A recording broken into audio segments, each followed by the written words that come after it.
มุมบ้านลานสวน EP นี้จะชวนคุณไปรับมือกับปัญหาฝุ่นควัน PM 2.5 ในแบบฉบับของคนรักต้นไม้ด้วยการปลูกเคราฤาษีไม้ประดับแสนสวยที่ช่วยกรองฝุ่น PM 2.5 ได้เป็นอย่างดีทั้งยังปลูกเลี้ยงง่ายเหมาะสำหรับคนเมืองที่จำเป็นต้องอาศัยอยู่ท่ามกลางปัญหาฝุ่นในทุกวันนี้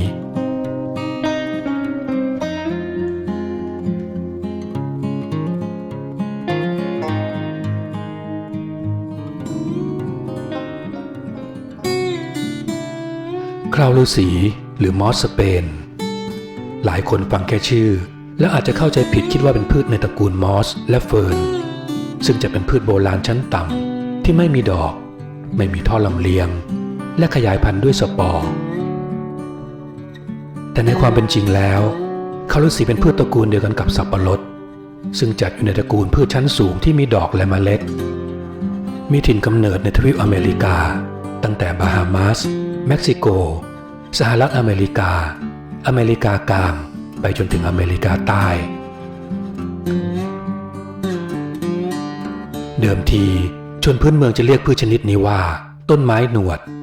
เนื่องจากมีลำต้นห้อยยาวคล้ายกับหนวดเคราต่อมาได้มีชาวฝรั่งเศสที่อาศัยอยู่ในทวีปอเมริกาในสมัยนั้นได้เรียกพืชชนิดนี้ว่าหนวดสเปนตามลักษณะของทหารสเปนที่เข้ามาสำรวจในภูมิภาคนี้ที่นิยมไว้หนวดเครายาวและเพี้ยนมาเป็นมอสสเปนในทุกวันนี้เคราฤาษีเป็นไม้อากาศที่ไม่ต้องการเครื่องปลูกใดๆโดยส่วนของรากจะมีเฉพาะแรกงอกจากเมล็ดเท่านั้นและจะทำหน้าที่เพียงยึดเกาะกับวัสดุที่อาศัยอยู่ในธรรมชาติไม่ได้ทำหน้าที่ดูดสารอาหารเลี้ยงต้นเหมือนพืชอื่นทั่วๆไปทั้งยังไม่ได้เป็นพืชกาฝากที่แย่งน้ำและอาหารจากพืชที่มันเกาะอาศัยอยู่แต่จะอาศัยน้ำและความชื้นรวมถึงสารอาหารจากสภาพแวดล้อมรอบๆตัวเท่านั้น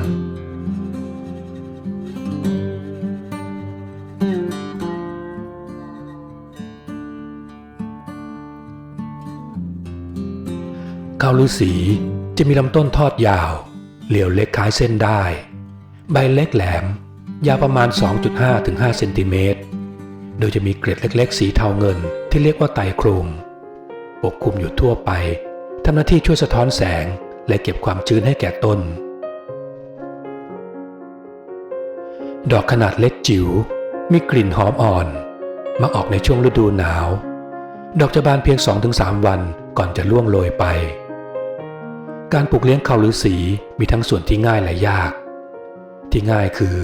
เคราฤาษีไม่ต้องการวัสดุปลูกใดๆเลยแค่นำไปแขวนและรดน้ำเท่านั้นแต่ส่วนที่ยากคือการดูแลเมื่อปลูกเลี้ยงไปสักระยะโดยมักจะพบปัญหาว่าต้นมักจะแห้งดำโดยเฉพาะอย่างยิ่งหากปลูกเลี้ยงกันเป็นพวงแน่นที่บ่อยครั้งเมื่อดูจากภายนอกก็จะไม่พบปัญหาใดๆแต่เมื่อแหวกดูภายในพุ่มก็มักจะพบว่า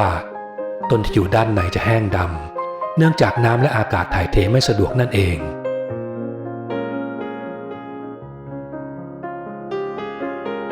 ในธรรมชาติเคราฤาษีมักพบขึ้นอยู่ตามคาคบไม้ในป่าโปร่งที่มีความชื้นค่อนข้างสูงและมีอากาศถ่ายเทได้สะดวกดังนั้นการจะเลี้ยงเคราฤาษีให้งามจึงต้องทำความรู้จักและเข้าใจธรรมชาติเพื่อนำมาปรับสภาพแวดล้อมในสวนของเราให้ใกล้เคียงกับที่พืชต้องการ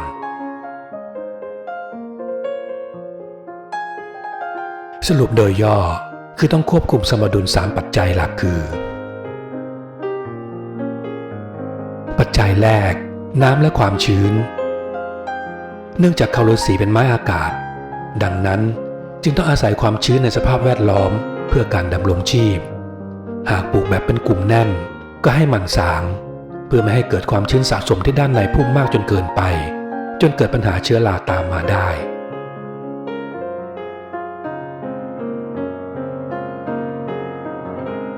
ปัจจัยที่2การถ่ายเทอากาศปัจจัยนี้ค่อนข้างสำคัญสำหรับการปลูกเลี้ยงเคราฤาษีเพราะสังเกตได้ยากและมักจะพบปัญหาชัดเจนก็ต่อเมื่อพืชแสดงอาการแล้วจึงยากต่อการแก้ไขดังนั้นสถานที่แขวนจึงควรมีอากาศถ่ายเทสะดวก ปัจจัยสุดท้ายแสงแดดเป็นปัจจัยสำคัญอย่างยิ่งในการดำรงชีพของพืชเพราะช่วยในกระบวนการสังเคราะห์แสงแน่นอนว่าแสงก็จะมาพร้อมกับความร้อนที่ทำให้น้ำและความชื้นระเหยไปอย่างรวดเร็วข้าวฤาษีควรได้รับแสงแดดตั้งแต่ครึ่งวันขึ้นไปไม่แนะนำให้แขวนกลางแดด 100%ปัจจัยเสริมคือการให้ปุ๋ยสามารถทำได้โดยใส่ปุ๋ยน้ำสูตรเฉพาะสำหรับข้าวฤาษีหรือปุ๋ยกล้วยไม้ก็ได้เช่นกันโดยให้ปุ๋ยเพียงเดือนละครั้งก็เพียงพอสำหรับการขยายพันธุ์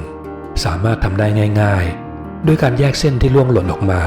นำไปแยกปลูกโดยพยายามอย่าให้หนาแน่นจนเกินไปนอกจากนี้ข้าวฤาษียังมีประโยชน์ทางอ้อมในการช่วยดูดซับฝุ่นควันสิ่งปนเปื้อนในอากาศทั้งยังช่วยกรองแสงและลดความร้อนจากแสงแดดได้ดีอีกด้วย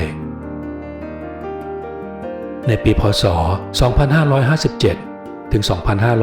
2559 ประเทศเกาหลีใต้ประสบกับปัญหาฝุ่นควันและได้นำเอาข้าวฤาษีมาปลูกอย่างแพร่หลายเพื่อลดผลกระทบจากปัญหาเช่นเดียวกับในประเทศไทยก็นิยมปลูกข้าวฤาษีกันอย่างแพร่หลายในช่วงที่เกิดภาวะฝุ่นมลพิษ PM 2.5 ด้วยเช่นกันนอกจากนี้ข้าวฤาษียังถูกนำมาใช้ในงานวิจัยเพื่อตรวจสอบฝุ่นละอองขนาดเล็ก PM 0.1 PM 2.5 PM 10 และ TSP ของโรงแยกก๊าซธรรมชาติในอำเภอจะนะจังหวัดสงขลาเพื่อที่จะนำผลการวิจัยที่ได้ไปต่อยอดเพื่อหามาตรการป้องกันและแก้ไขปัญหาฝุ่นละอองในสถานประกอบการในอนาคตต่อไป